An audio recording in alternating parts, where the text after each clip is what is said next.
All right, friends. Well, we're going to go ahead and kick this off. It's 12:03. I want to be respectful of time because we've got a 1 o'clock out for this afternoon. We've got a lot of great stuff that Brandon's going to take us through. But first off, I just want to say welcome. My name is Mike Mooney. I'm the immediate past president for NSA Carolinas, and just so thrilled that you all carved out the time to join us today for our SIG on podcasting. These special interest groups have become a really great forum and platform for us in our chapter community to come together and really talk about some of the niche offerings and ideas and opportunities that we find within the speaking business.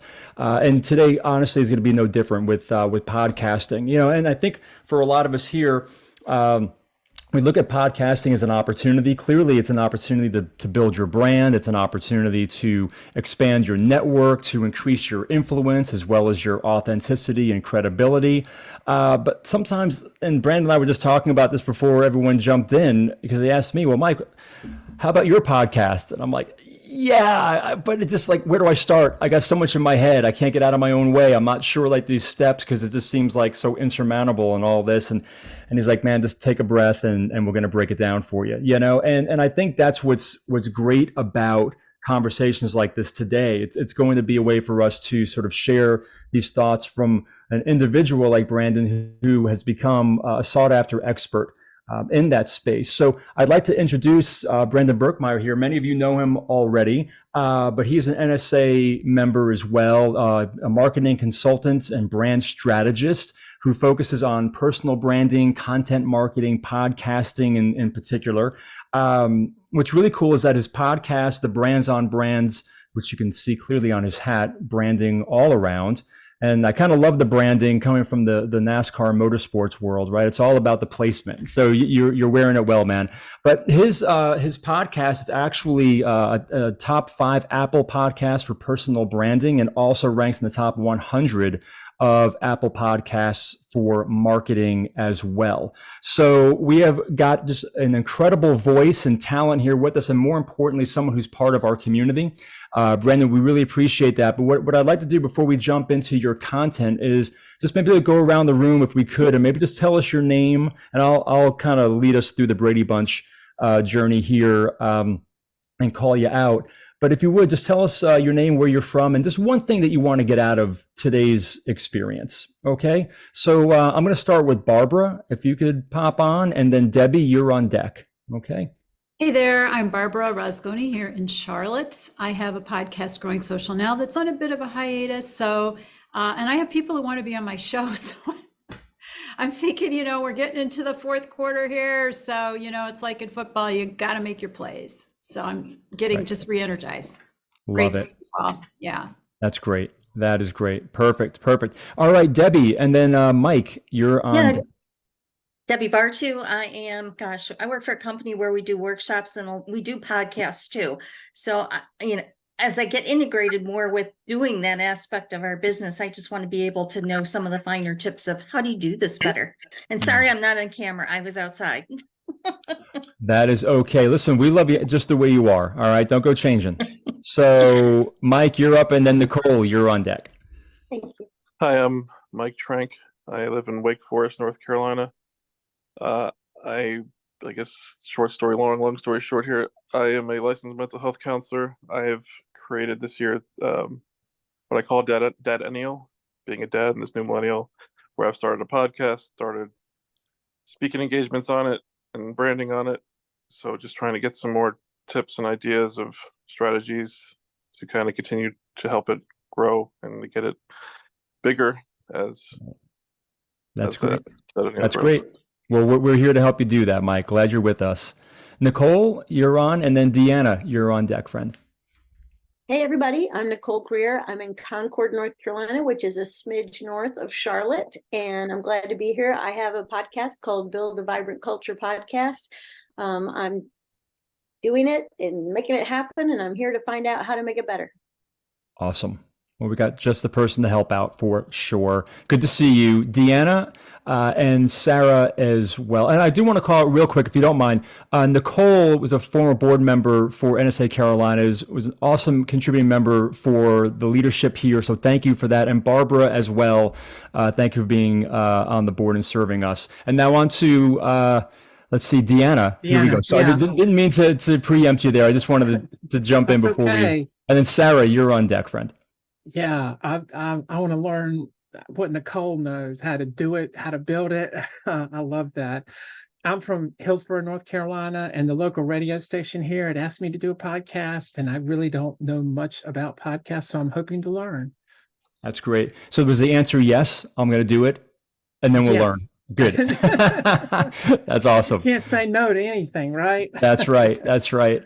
Oh, I love it. So Sarah, you're up, and then Marie is on deck, and another welcome to our current NSA board member here for Member Experience. Good to have you on here, Sarah.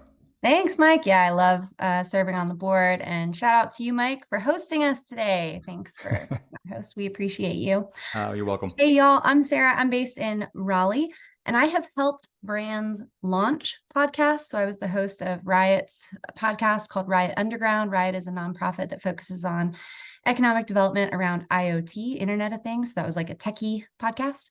And the city of Raleigh has hired me to help them launch their first podcast. I get to work with a city of Raleigh employee on how to host and then be like their co-host. I'm going to be like their pump them up, make them sound good person. But I've never launched my own, and I've thought about it, but there's a lot of podcasts and I don't know. So I'm in that I don't know space here today, just hoping to listen. I do have to cut out early, so I'm just really grateful for the chapter for hosting this, and then I'm planning on checking out the recording after I jump off. So great to see y'all. Awesome. Great to have you here, Sarah. Thank you so much. Marie, you were on. Heather, you are on deck. Yes, hi, I am in Fayetteville, North Carolina, and my podcast is also on hiatus. I would say a long hiatus, and I'm looking forward to not only relaunching it, but rebranding it as well. So love it. Happy to be here.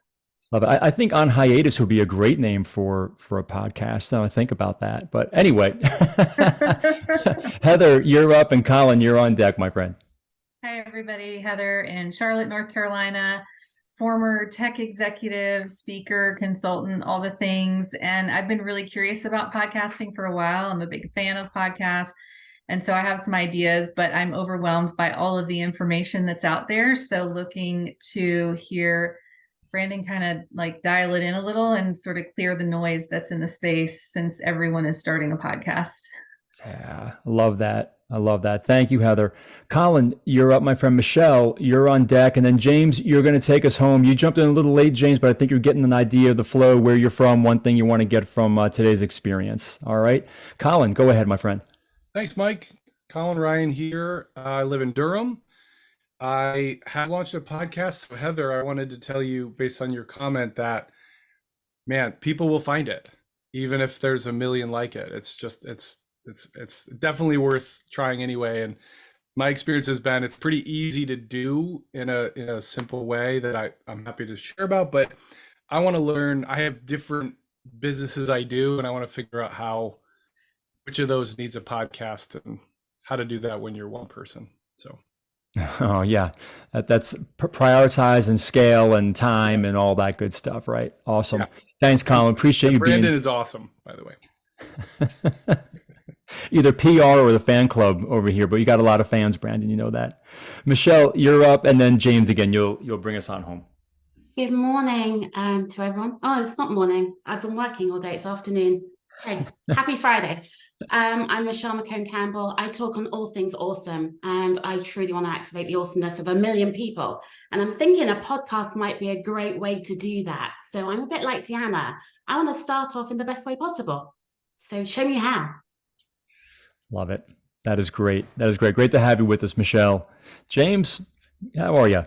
I'm great. Thanks for having me. I just moved here from Utah. I was actually in the Utah Mountain West chapter. And I'm in Cary, North Carolina. And I came to the meeting last week, and for the first time, I'm excited to be here in the NSA of the Carolinas. So I primarily work in the franchising industry. I have a couple podcasts that I run for franchisors, and I have my own podcast called Franchise Sales Secrets that correlates with my book. And then I have one called Best Franchise Brands that teaches people which brands to investigate and look at. I've actually built about 10 different podcasts over the years. I've been podcasting for about 9 years. So I'm really excited to get to learn a little bit more about how to promote the podcasts that I have, especially as I'm building them for other brands or other companies as well. So I'm glad to be here. So appreciate your time. Well, we love having you. And listen, we love the Utah Mafia out there with NSA. They're great people. We have a lot of good friends that are out there. So glad that you're here joining us.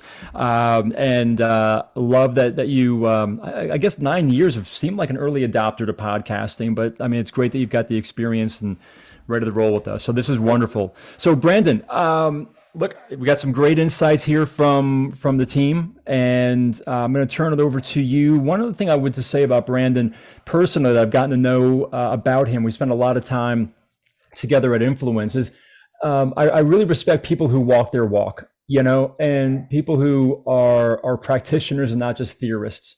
And that's just what I found with Brandon. You know, this was something that was meaningful and personal to him, and I think it's great that he's sharing it with others, the good and the bad and the ugly, and how he found his voice along the way. So, Brandon, I'm going to turn over to you, my friend, and let you roll.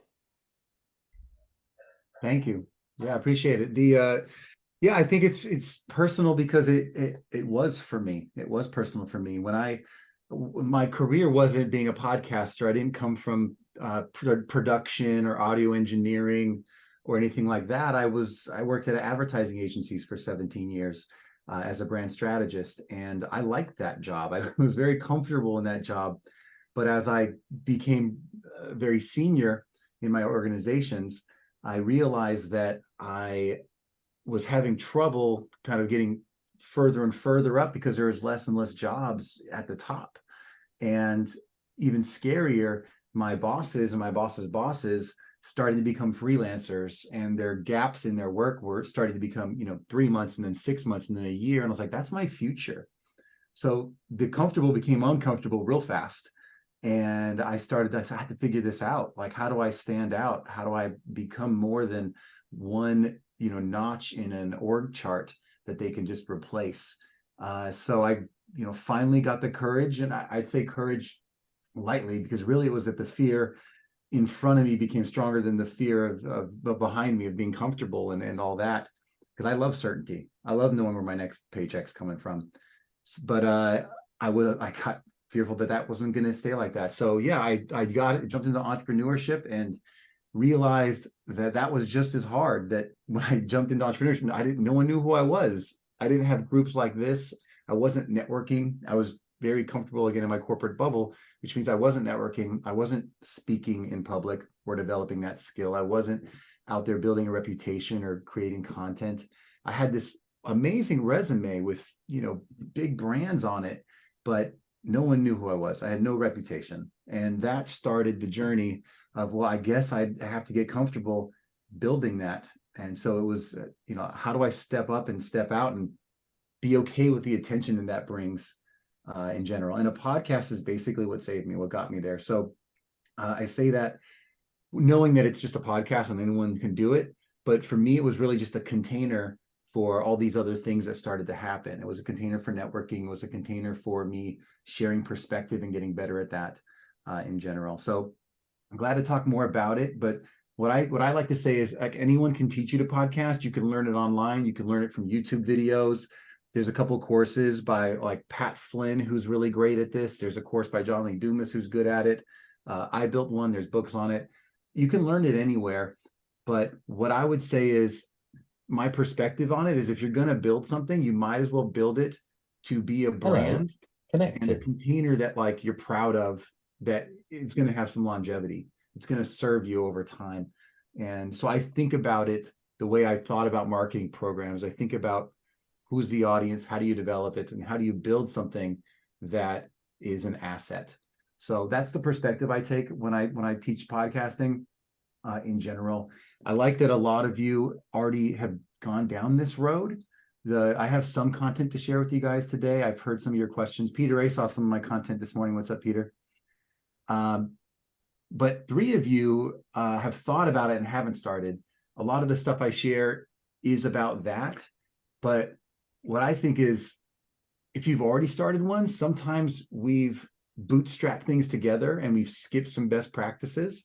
So I'm hoping at least if you've already got one, there might be a nugget of information that was like, oh, I didn't exactly go as far as I could have in terms of some of the best practices in terms of making this a minimum viable podcast instead of a minimum viable product. So that's what I'm going to talk about today. And then if you have questions, if you can, as along the way, throw them in the chat, and then maybe Mike can help me out serving up some of those questions throughout or at the end, because it's hard to read the chat while you're, going through some slides on Zoom. So if that works with everyone, I'll share some of my screen here real quick.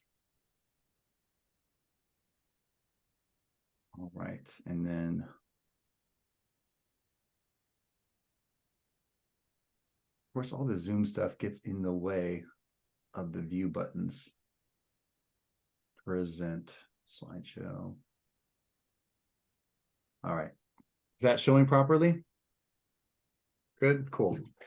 So basically, I talked through 9 strategies to start and grow your show. I'll have some in each bucket: how to start, how to make it, and then how to build that audience. They are simple concepts. This isn't any brain-breaking ideas today, but it does put a nuance to, if you're going to build something, do it right. Like, I love Mike Mooney's background. Like, he's on a Zoom a lot. You might as well make it look good and continue to add little pieces to step up the things that you're doing on a daily basis. So if you're doing a podcast, let's do it right. Mike already asked some of this, but like I said, 3 of you said you're towards the beginning of you've been hearing about this podcast thing, or you have a show idea and haven't started. A lot of you are in this middle bucket of, you have a newish podcast, or you're a podcaster, you're just looking for some tips. But I didn't see anyone raise their hand for number 5, which is, you heard that Mike Mooney might be giving out free autographs today. Anyone in that, just type in a 5 in the chat. Mike will follow up afterwards, send you a helmet, send you a flag you can sign. Absolutely. We'll get after it. Oh, that's great. Yeah, no worries. I have a lot of Hot Wheels cars, Mike. Perfect. Yeah, I got small hands. It'll be fine. Yeah, like carnies. I have small hands too. Smell like cabbage. You smell like cabbage. So first question is, so for me, if you're a podcaster, like, I like to embed myself in the culture of what I'm doing. You have to listen to podcasts. You have to get out there, listen to what other people are doing, and get a little jealous and be like, how do I make it as good as that? It's how I got started. How many people here actively listen to podcasts? I hope it's everyone, but how many of you are listening every week to podcasts? Throw a little me too in the chat. I love that. And I'll tell you, you're not alone, but it's not as many people as you think. About 63% of the US has listened to a podcast this month, but that means that like 37% of the US hasn't listened to podcasts at all. So they are still discovering this medium. It's still growing. It's still something that is gaining exposure. It's not at the top or starting to fall off in terms of its popularity. And the next question I'll ask you is, how many podcasts are you subscribed to? When you want to type that into the chat, and don't be embarrassed if it's a little or a lot. We all, have different ways of doing this. I'll confess, I thought mine was like 8 or 9 or something like that. But when I looked, it was closer to like 75 different podcasts I've subscribed to over the years that I've been listening. But the average for most people is between 8 and 10 podcasts. And what that means is, you're going to have your favorite crime podcast, and then you might have a business podcast or something that's a specialty in your industry, or maybe a relationship or parenting, depending what your interests are. You might have a couple in each different box. And the goal here is to really, how do you become one of someone's favorite 8 podcasts? Because that's, you may not be able to reach everyone in the United States, but if you can find your people and be one of their top 8, that's the goal. And if you like marketing podcasts, you can take your phone and just scan this QR code and, be a Brands on Brands subscriber and fan. I always welcome new people into my world. Everyone can be a part of this community. Love you guys. And that's enough of the self-promotion. Last one is, where are you listening to podcasts. If you want to type some of that in the chat, where do you love to vibe out and listen to some podcasts?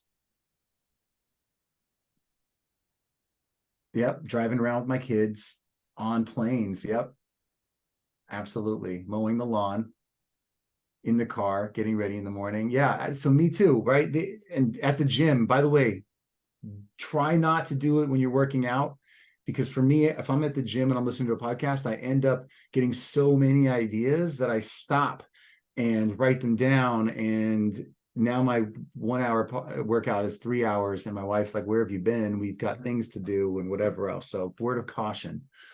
But the point is, you're being connected in such a way with these shows that they do inspire thought. It is a nurturing medium. And we think about this a lot as a marketer, like what is there to hook you? What is a quick attention grab versus what's something that is used for nurturing or developing your audience's loyalty. And I put this in the bucket of, after people have discovered you, this is where you nurture them. This is where you build a relationship and trust. It's better at that than at other things, because a podcast is not a great discovery tool, despite some of our dreams of fame and fortune, because we started a podcast. A lot of the work to be found, you've got to do yourself. And then once you have them, this is that relationship with you that you can have at scale with the people that find you and love you. Next interesting fun fact is, when people actually listen to a podcast, when they start it, 80% of them listen to all or most of every podcast that they start, which is crazy. They aren't in a world of 6-second attention and 3-second swipes. This medium holds on to people because they picked your show for a reason. They picked the episode that they wanted to listen to for a reason. And they're there and they're doing these other things. They don't want to keep switching. They're doing something like going for a walk, washing the dishes, whatever else. They want to just have this thing on with them. So you're in their ears in a very intimate setting. What you do with that time is up to you, but I'd say use it as just as you would a relationship when you're talking to someone for an hour. Like, know the value of that and put your all into it. So simple goal for today, as we're moving forward together, is at the end of this, if you've already done it, if you've never done it, if you want to get back into it, I just need you to know that it can be easy. We love making things complicated. I'm an advocate of, if you can just build the structure, the rest is however you need it to work for you. I love having a place you could just sit, hit record. You don't have to change anything. You don't have to turn a light on. You just sit and go. Finding that space is critical, because if it's easy, you'll do it. If it's hard, you won't. The next is, I want you to feel that anyone can do this. I don't want you to feel like, oh, anyone can do it. I want you to feel like anyone can do it, but I should. And anyone isn't a threat. It is an opportunity that you can get started, and what you make of it is up to you. And then what I want you to do is try recording another test episode, a new episode, a better episode if you already have a show, to get back into the mix and just put something out there. You don't have to release it, by the way. You could just record it and see if you like it. Try a new style, try a new, like for me, I did 95 episodes one way. And then I got more curious and started changing things up. I started changing the topics, I started changing the people. I started doing like book reviews and profiles on people and going shorter and longer. And that experimentation makes it fun again. So try.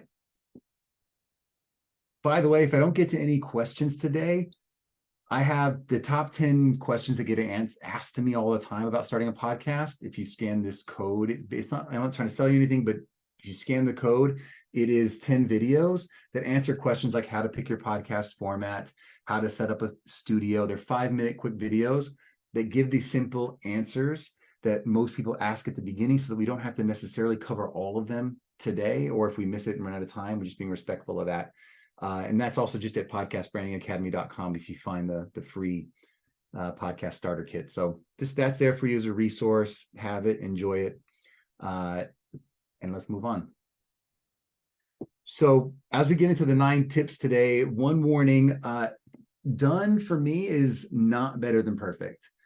There's so many, when they say anyone can podcast, the problem with that is that anyone tries to podcast, but they do it without taking it very seriously. It's like in the garage as a joke with their friends, talking about anything under the sun. And the quality might be them just on a walk, like with the wind blowing into the speaker of their phone. That's not something people are going to want to listen to. It might be fun to make, or you might be like, I did it. But at the end of the day, someone's on the other end got to decide to start it and then actually stay with it.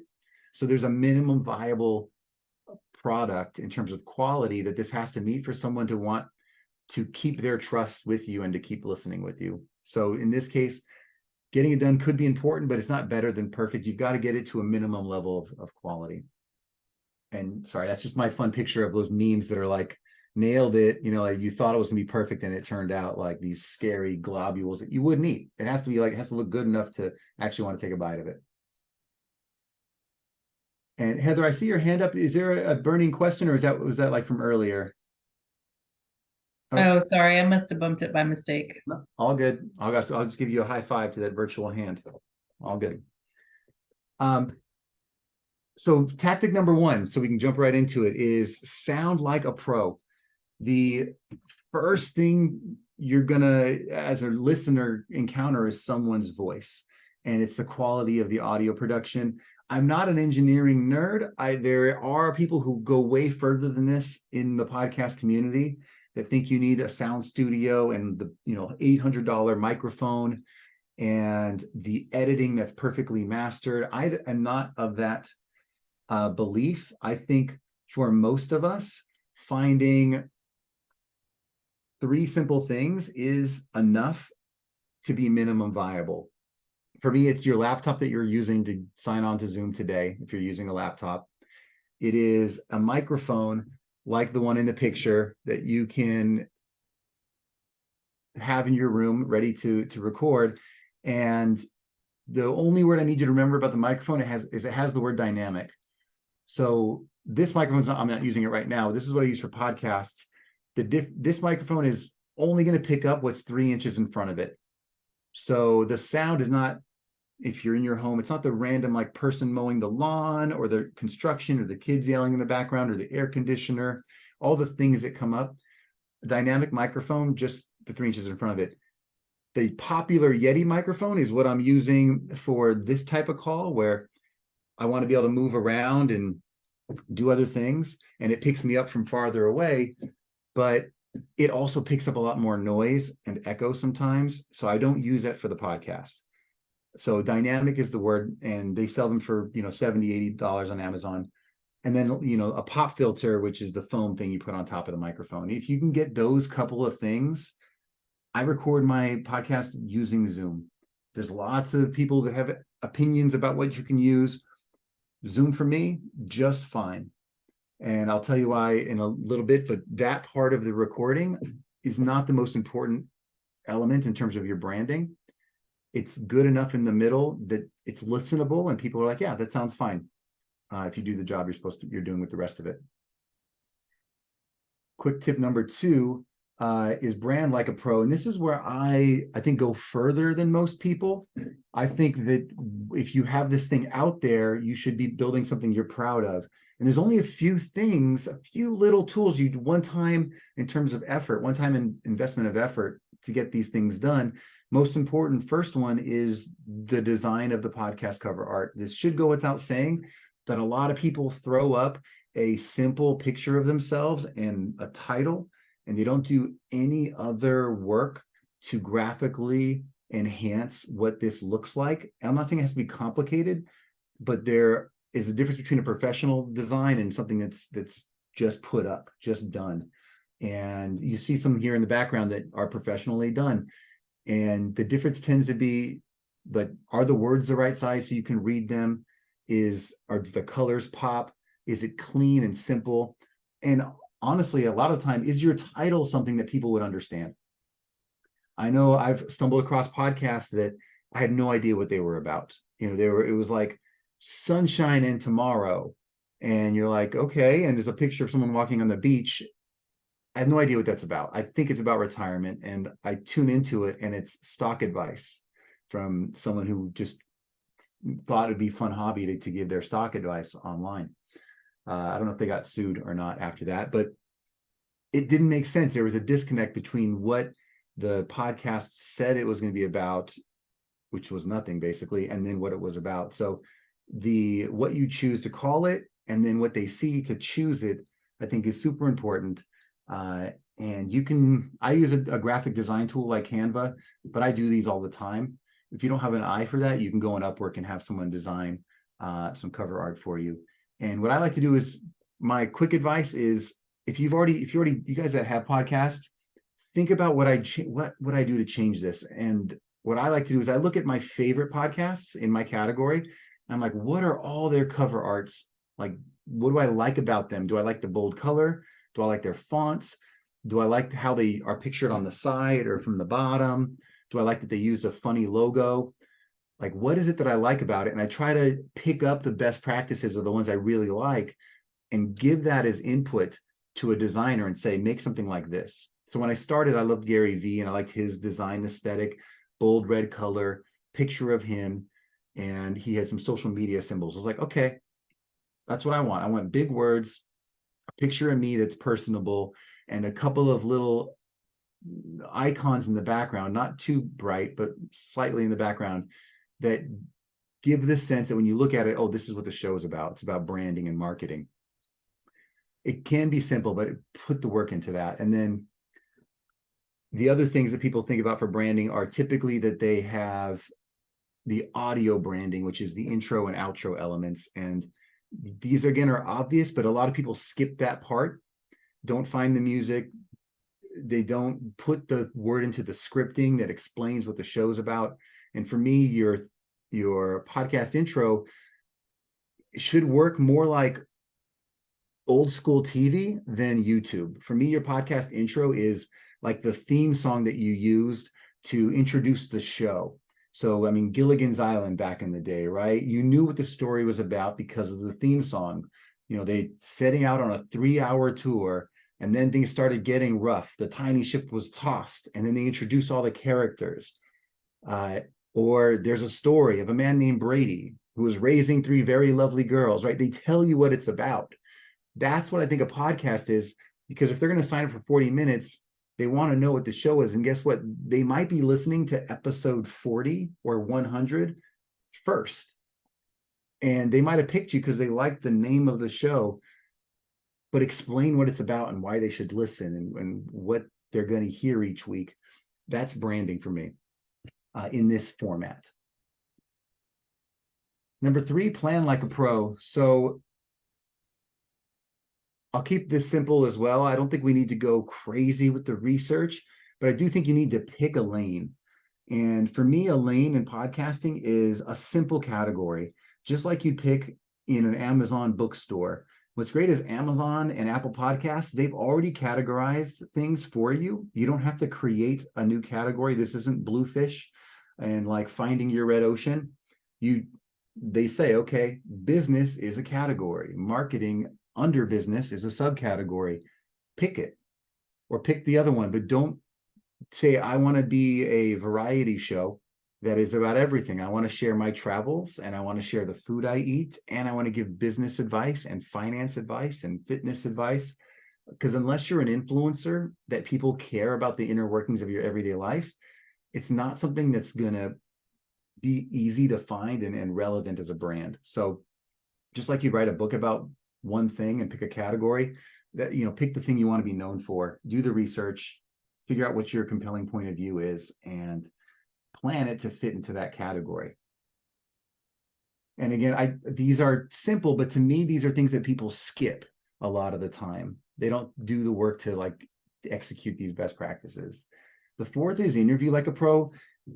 People always like ask, should I even do interviews? Is it worth it? Some people only want to do interviews. I think you need interviews and solo shows. So for people like us who are out there and speaking and sharing their ideas, the solo shows are your brilliance, your ideas, your point of view, your perspective. The interviews are your ideas plus someone else's, coming together to create something new, which I love because it's the freshest content you can make.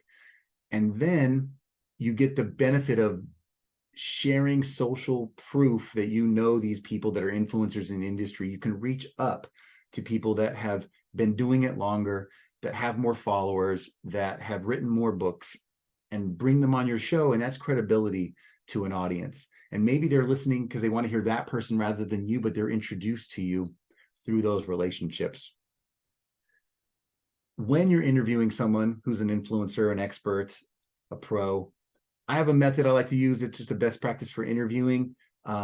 Pretty standard stuff, but I want to say that it's things that do get skipped and overlooked. One is find your flow before the show. Know what you think works and know how it's going to start, what the middle is going to be, and how it ends. If you are confident in how the show is going to run, the guest is then at ease and comfortable that they're with a professional and they know what's going on. Sometimes it means that you got to get creative and try different flows to figure it out. For me, I hate starting a show by saying, so tell me about what you do, right? And I don't mean to make you feel guilty if you've done that. I'm sorry, like I've done it too. But for me, I want to have already introduced the guest via a recording that I did after the show was already finished taping. And I let everyone know this is why they should listen. This is what the thing was. And I introduced my guest. When I start talking to the guest, I tell them, hey, I'm going to record our intro after all of this. And so you don't have to worry about introducing yourself. I'm going to do it professionally at the end. I'm just going to jump in and ask you a question about the thing that you're an expert at. And we're going to just start there. And that makes them very comfortable because now instead of trying to weave some story of how to make themselves sound grand, they just have to answer questions about the things they love to talk about. So I love starting there with big macro questions that then get a little more detailed and deep. And then at some point in the middle, I'll be like, well, how did you get into that? Like, it sounds like you really know a lot about this topic. What makes you so passionate about it? Then they'll tell a little bit of their intro story. And what's interesting about that is now they're not trying to fill time. When you ask like to introduce yourself at the beginning of a show, people extend it and they tell like their life story because they're worried about filling an hour of content. When you ask them in the middle, they've already gotten past all of that feeling. And so they keep it to what matters and what's concise, and they're better storytellers. So that's a flow that's worked for me, different for other people. Sometimes you're like, no, I need the story for it to even make sense because it was some traumatic event that really unlocked. Oh, fine, great, do that. But know your flow and try some different things. My second big pet peeve is low barriers to entry for your guests. For me, hey, Mike, come on my show this week because I want to talk about performance and how it applies to personal branding and how people can move forward. I love your message on this and maybe what you wrote in this book or what you said on this stage. All you have to do is pick a time in my calendar that works for you and show up. I'll do the rest. That's a very easy non-friction for a guest, especially for someone who doesn't got a lot of time. I don't want to say, hey, Mike, can you fill out this 10-question form? Also, can you send me your bio so I can introduce you and all the pictures you want me to use? That's work for Mike. So I get rid of that. They can volunteer it if they want. Hey, do you need this? Sure, send it. I don't ask. And know what? No one volunteers to send it. They just let me do the work. And they appreciate that, especially if high-level guests. Remove the barriers. Then generally open-ended questions, you'll hear this, but this is just over time. You'll get better at this. Active listening so you can dive down on the topic, and then tell and retell the story. This is something I don't think a lot of people do, but when I hear something that just gives me the butterflies, I actually stop. I give credit to the guest. Like, wow, like Peter, you just dropped some knowledge, man. That was amazing. What I heard was this and this, and that was huge. And if you guys didn't capture all of that, rewind and go back 20 seconds, 30 seconds and hear what you missed. Because a lot of us were like walking our dog and we're not exactly always fully engaged, or like we might miss the little nugget. So these are just some of the things I love to do when I'm interviewing, my personal perspective. But if something resonates, take it, try it, test it, see how it works for you. All right. Couple more. Research like a pro. Just want to mention that like beyond the cover art, what people pick after they pick the show that looks interesting or sounds right for them, or maybe they've already subscribed to your show, it's really, what's the title of the episode? Like, which of these 10 things I can see when I'm scrolling of their episodes is relevant to me this week? So making those titles topical or relevant or interesting is super important. That little bit of copywriting could be the reason your show is popular or not. And I use a tool that a lot of you have heard of, like answerthepublic.com. I go there, I type in my topic, personal branding or something more specific, and it asks all the questions. So I figure out, like, what does this say Google is seeing as being searched for the most for this topic? What do people actually want to know on it? So I can get creative about what the questions are that I want to get through in my solo episodes and make sure that I'm talking about that. This is why every speaker is talking about AI right now. AI for personal branding, AI for performance marketing, AI for health, like AI for content creation. In the business and marketing and content creation space, it's what's for dinner, So you use it, you make it topical, and you build it into what you want to continue to talk about that's evergreen. Last couple, shared meaningful experience. All I want to say about this is, if you want a loyal listener, creating something that's meaningful to them is the only way to do it. They say that, like, most people aren't loyal to brands. Like, they don't care if 70-80% of brands disappear tomorrow. If you were a big Crest buyer of Crest toothpaste, if it disappeared, you wouldn't really care. You would just switch to Colgate and you'd be fine. Like, it's not a heartbreaker for you, for most brands in general, which is shocking and sad for someone who's been in branding and marketing. But when they researched loyalty, they only found one thing that actually created loyal customers, and that's this idea of a shared meaningful experience. It's why Apple puts so much work into creating a consumer customer experience where you walk into a museum, not a mini mall, phone store. And in this glass museum of Apple, you're being greeted by these Apple geniuses, not the customer service person behind the desk. And just, you're taken through the whole experience of unboxing the package, all of it. Creating a podcast in a way where you are creating an experience for your guests is the only way to create loyalty. So really, that's, how do you bring them into the conversation? How do you talk about topics that are relevant? How do you create experiences with them? For me, how do people find my show? They meet me in person. I'm out there, I'm shaking hands, I'm coming to conversations like this. I'm getting to know other speakers that might mention my show. I'm creating in-person experiences, and then when people Google me, they find the show, they find the episodes, they find it afterwards, and it nurtures a relationship after the initial discovery. Dig the well first. So when we're talking about promoting and launching, a lot of you mentioned, like, how do I actually get people to find my show? For me, before I had done, I'll admit this is an admission of guilt. I had really created a podcast. I released 30 episodes, all solo shows, and no one listened to it. It was my mom, my friend from work, a cousin, and then, like, my second phone, was the subscriber. And at the end of the day, I thought, there's a better way to do this. I found someone, I hired a coach, paid them thousands of dollars to teach me what they did, because I was like, you are like in your 20s, this is embarrassing. How did you do this? And he taught me some of his ideas. And one of them was to dig your well first. And what that meant was, before the launch, he had a plan. He had already started building an email list. He had already started joining communities like NSA, like American Marketing Association. He was already speaking at colleges and doing those things to start to grow his network. And then when he'd go there, he'd say, by the way, I have a show coming out. And when the actual show was about to launch, he had already signed people up to say, hey, would you mind to help me promote this and tell your friends about it, and be someone to be the first subscriber and listener and rater. And so I followed all his lessons, and I threw like a launch party at my house, a barbecue with my friends, and I grabbed every one of their phones and said, I'll do it for you. Subscribe, rate, review, hit listen to the first 5 episodes. I did all that so that I had a good starting point.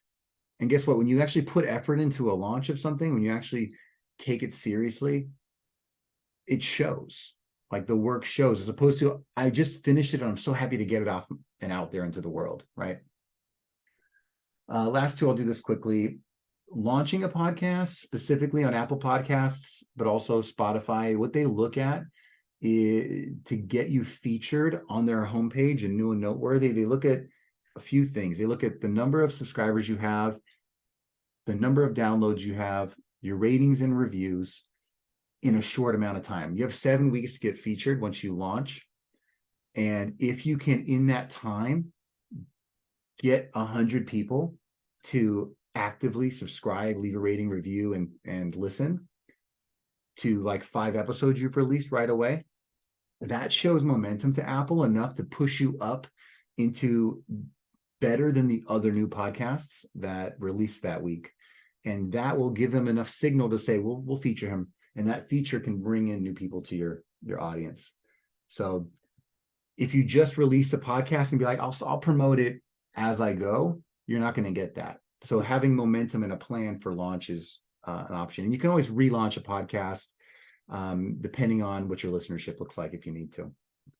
I actually deleted my 30 episodes and started over once I knew all this information. Last promotional idea is, I mean, we can get fancy with TikTok and Reels and clips. I love that stuff. It's great discovery.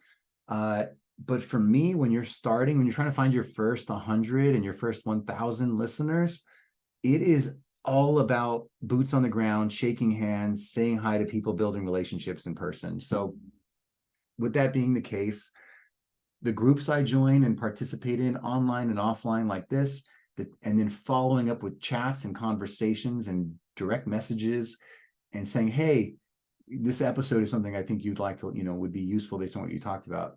All of that was how I built people 1 by 1, 10 by 10, 20 by 20 to grow the audience. So that's, I think, where I want to stop. So we have room for questions today. Just that if you build a brand that matters, that people give a shit about, they'll listen. But you got to care about them first enough to make something important. And I hope you guys can picture yourself as a podcaster in that space, because anyone can podcast. And I'm going to stop it there. Stop the share so we can get to some questions. And Mike, maybe you can help me. Yeah. The questions that might have come along the way. That's great. I'm looking in the chat box. If you have any questions, please feel free to put them in there or raise your hand for Brandon. I just want to say thank you for walking us through that. I mean, great foundational elements to think through, and even to reflect on if we're currently working, on our podcast. And one of the takeaways I had in this, Brandon, is that it sounds like this is really about the long game. This isn't sort of jump in, knock it out, say I have it, and move on to the next project. I mean, it feels like this is a bit more of a commitment, but if it's a commitment to something you're passionate about, then it's probably something you're worth investing in your time and your energy, and probably resources too. Yeah, I like to think of it as a container, right? You build this place to put things that if I'm going to build something, I learned this a long time ago. Like Coca-Cola is brilliant. They build strategic assets. So they are embedded in movie theaters, in gas stations. They like own billboards that they don't ever get off of. They just own them and they're always there. And I like to think about that for me as a content creator, as a speaker, as a presenter. What are the assets I build that are going to, once they exist, they're going to exist forever? And the problem with me with social media, which I use, is that it disappears. So I'm cataloging, right?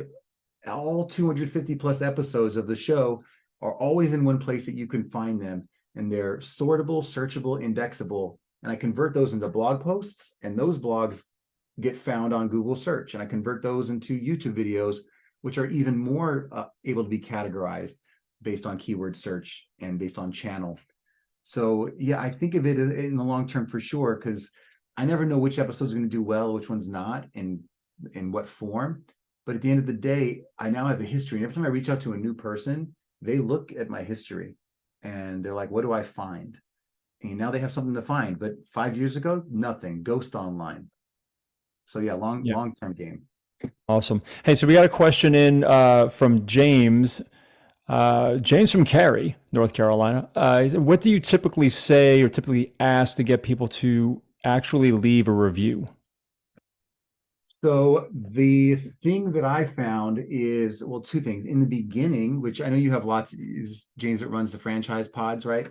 For me, I had to like physically go out of my way one-on-one people for podcast ratings, and like I had to show them, here's a link to a video on how to do it, and like step by step, click these 3 things, or like a little document that showed them how to do it. Or I'd have to do it for them half the time. Like, hey, can you write something, like in the beginning? And it's that serious. Like the problem is groups like this that support each other will do that for each other, right? Your friends, which is your bigger group of people, your people you've known for a long time, they have no idea how important this podcast is to you or your show is to you.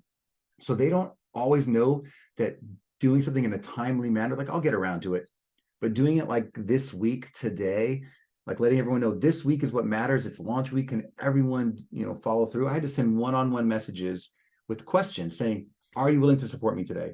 Yes. Great. Can you jump on the podcast player today and hit follow? Yes. Okay, here's the link to do that. Like literal conversations. It is hard work one-on-one to get ratings, but that's why so many podcasts have like 7 ratings, because people are bad at following through. Even if they know that it was important, they don't know how important it is to you, especially at the beginning. Like book reviews, same thing. It's so hard to get reviews. So for me, it's one-on-one, directly asking. And then after you get built, then it's campaigns. Like I have to say, okay, people on my email list, this week, like give them a reason to leave a review, remind them why it's important, maybe incentivize them in some way. That's great. Brandon, here's another one here from Colin. Wants to know if you hire someone to convert your episodes to blog posts, because I love the idea that you're reusing the content. Yeah, so that's a great question. So my favorite tool as someone who edits podcasts and uses it in a lot of places, I've used my podcast episodes as course videos. I've used it as book chapters. I've used it as blog posts. I've used it as clips. I do all of that in a tool called Descript. That's like description without the ION at the end, Descript. And that tool, basically, if you're not familiar with it, it simply takes your video, you pop it in and it transcribes it. Lots of tools transcribe it. What this lets me do is it transcribes it. And in that document, I can delete a sentence and it deletes that part of the video out of the video for me. It edits the video using AI so that it's nice and clean and perfectly edited. So I take that 30-minute video and I text edit it down to 10 minutes. I just by looking at what words make sense and what train of thought. I might have 3 trains of thought in a video, so I edit those down to 10 minutes each. So like, okay, this train of thought was about one idea, and then the next thing, I'm like, okay, that's 3 blogs. And some I might make into those 10 minutes could be YouTube videos, they could be blogs. But 10 minutes ends up being like 1,000 to 2,000 words of text, which is about the right size for a blog post. So while I have it in text format and I've edited it down to one train of thought, I then go in and change it to, I'm like, okay, I need to have every, whatever it is, 5-6 paragraphs, I have to have a new header break. So I add in header breaks to keep the train of thought making sense for a blog. And then I add pictures in every, half page or whatever it is. And that's it. And I learned to do that myself first. And then I hired, you can call it a virtual assistant, but I tried different people. What I really found was I needed like a blog editor and someone that just understood text. So they had to be native English speaking, more likely US based. Someone just had free time and were willing to do something like that. So that worked for me. Finding someone who part-time didn't mind 5 hours a week, turning my, editing text to turn it into 1-sentence clips that can be turned into videos, 1 sentence or, couple page things that can be turned into YouTube and blogs. And they're all working in text. So an editor made more sense than a social media manager or something like that, because I can hit post myself. But that's where I started. Mm-hmm. It's great, Brandon. Thank you. I've got some others in the chat box. Are there any? I was going to get Barbara's question real quick in the time that we've got. So if you do have a question, you want to raise your hand, let me know. Colin, I saw you raise yours. I'll get to you right after this one here. So Barbara's question is, what's your episode promotion strategy? You mentioned blog posts and YouTube. How about social media or PR? Secondary question, what do you think about a Netflix-like series? Is it better to batch or publish weekly? Yeah, so yeah, two things. I think for the batching or publishing, for me, I like to be ahead of my recording. So that's why I do recording and not live. For me, I want to be ahead of it, be able to take vacations and work and whatever else. So I'm always 3 months ahead of my content calendar, and I produce a weekly show, but I'm doing that way ahead of time. So that something comes out this week, I recorded 3 months ago, and that's just for my sanity. But the batching, for me, that's when you start a show. When you're like launching a show, you need to have 5 episodes at least in the queue, so that people, when they look at it for the first time and they like the first episode, they can keep going and again signal to the podcast players that your show is worth showing to other people. That's a beginning strategy. And then for me, you just have to consistently deliver a new show every week. I say every week because in the apps it says new episodes this week that you follow, and it serves that up to people. And if you don't have a new episode this week, you're being buried amongst the other shows that they're subscribing to. So for me, weekly is the way to go. I've seen people go the other direction, but they lose that advantage of always being in like the reminders. This has a new show coming out. So that's how I think about that part of it. What was the first part of the question? It was about how you promote it. You mentioned blogs, Yeah, I put it YouTube. everywhere. I think every channel for me is important. I produce, so I'm like, where do you create versus where do you distribute? I think for me, podcasting is the most natural way to have a conversation that comes out of me very quickly, or to share an idea. And then I say, how can I put this into other formats? That's why a 30-minute solo show gets edited down to 10 minutes for YouTube, because it's a different audience, a different place. I have to add graphical elements and B-roll and things that catch your eye, versus a blog, again, 10 minutes short, like, because people don't want to read this gargantuan post that goes all over the place. And search engines want it to be one topic focus, not like where our conversations go. So I start with where I create the easiest, and then I promote everywhere. I do all kinds of social clips on TikTok and everywhere else. It's great. You just find the best clips. So yeah, I definitely do that stuff, and I never know which I do it all, because one episode, this one might blow up in terms of my blog, but no one watched the YouTube video. But the opposites happen too. And then sometimes the podcast is the highest, and then no one watched the YouTube or read the blog, or engaged with my social. But the social for me, the clips are always to drive back to my bigger brand, which is like come join the bigger show. Yeah. Right. Love it. Thank you. I've got another question. So, hey, Mike had a question about your branding academy. What I want to do for the sake of time is, Mike, if you would DM Brandon your email, you guys can connect on that afterwards to check out Brandon's academy on this. But if you want to go to his site, and Brandon, if you want to put the link in there too, that would be fine to check that out for folks to see what you offer. Another question we have here is, let's see, Colin was asking about using AI to crunch the video to a certain time length, or is that part of the script? Yeah, so no, I mean, I do it myself, because the time doesn't have to be perfectly 8 minutes or 10 minutes. I'm trying to follow a train of thought, and I'm like, okay, when does this paragraph or this conversation really end? And so I'd rather go over or under the perfect 9 minute or whatever thing, 11 minutes, if it makes sense for that conversation. So I'm trying to cater to what the conversation is, where is this still interesting? Because I don't want to lose people, or lose the idea that really was important. So I don't cater so much to that. The AI in the script really is about, when I just hit delete with my backspace button, it does the video work. I don't have to figure out, like, did that clip their voice in a strange way? I also cheat, and I get it to remove all my ums and ahs, like that. It finds them, I right click it all at once, and it's perfect. That's awesome. I was also wondering, like, with social media, if you're trying to do 30 seconds or a minute, if it does that, or that's something you just got to do on your own. So I was doing that myself, because I would find those 1 second clips myself that I love, because I know, for me, what I love more than anyone else. I've tried outsourcing it. I only know the things that I love. So I find my 1 minute, my 1 second, my 1 minute clips, and while I'm reading it, I'm like, oh, that's one. Find it, copy paste, and it's its own video. There you go. That I makes copy sense. a sentence and I paste it into a new composition. It's very simple. It's like Cool. an extract button. But I have used tools. There are tools like Opus Pro is one of my favorite ones, where I pop it in, it finds 30 clips and automatically generates video captions, but it's always kind of the wrong clip.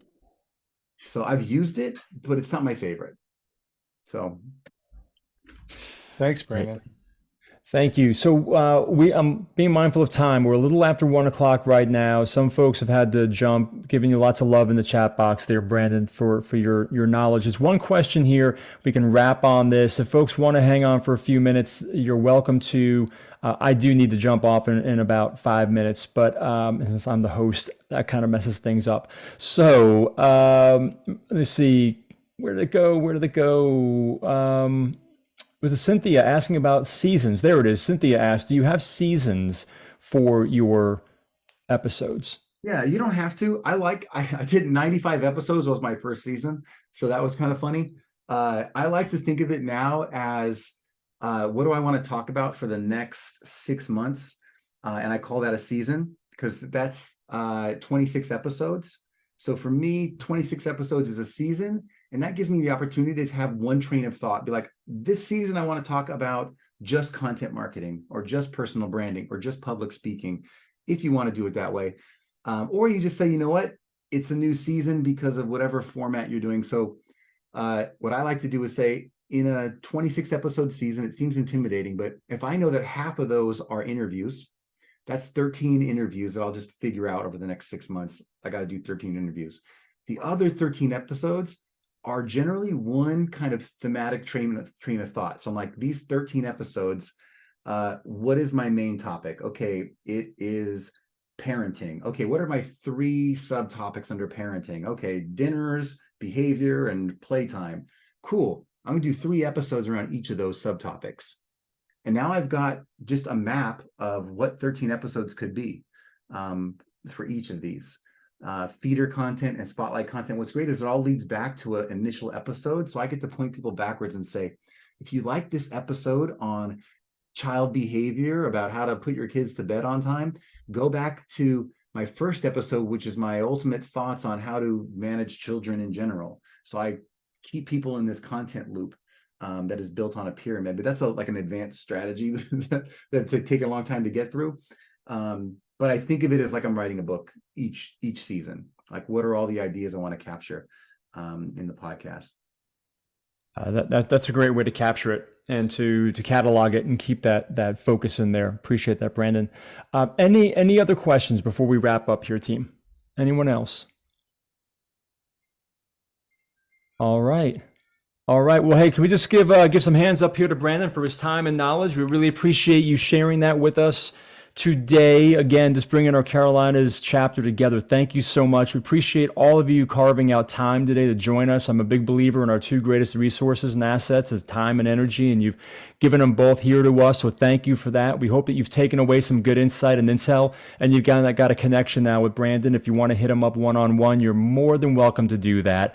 Want to keep you also in the loop that next Tuesday, October 3rd, will be our next SIG on book publishing and promotion. So if you've got that idea of a book burning inside you, and again, want to figure that puzzle out, join us next Tuesday for that event, October 3rd. Information's on the nsacarolinas.org website. So with that, thank you again, everyone. We appreciate you. Brandon, thank you so much for your time, and have a great week, everyone. Weekend.